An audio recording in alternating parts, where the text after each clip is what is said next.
आणि यानंतर एक घटना समोर येते। पुण्याच्या राजगुरुनगरमध्ये 2 चिमुकल्या बहिणींवर अत्याचार करून हत्या केल्याप्रकरणी पीडित कुटुंब आणि नातेवाईक आज पोलीस स्टेशन समोर उपोषणासाठी बसलेले आहेत।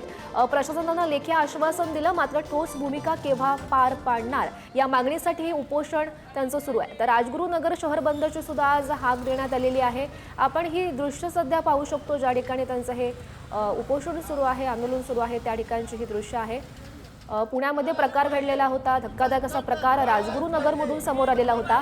2 चिमुकल्या बहिणींवर अत्याचार करून त्यांची निर्घृण अशी हत्या करण्यात आलेली होती आणि त्याच घटनेविरोधात पालक, या दोन्ही चिमुकल्यांचे जे पालक आहेत ते आक्रमक झालेले आहेत। पोलीस स्टेशन बाहेर ते उपोषणासाठी बसलेले आहेत।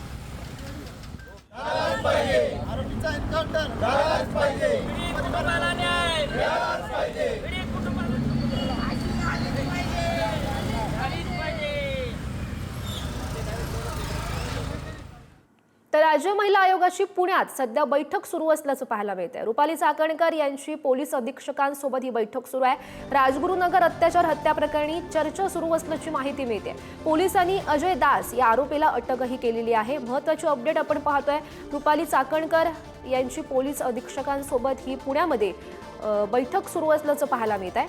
पोलिसांनी सध्या अजय दास याला आरोपीला अटक केलेली आहे। पुण्यामध्ये खरं तर हा प्रकार घडलेला होता, राजगुरुनगरमध्ये हा प्रकार घडलेला होता।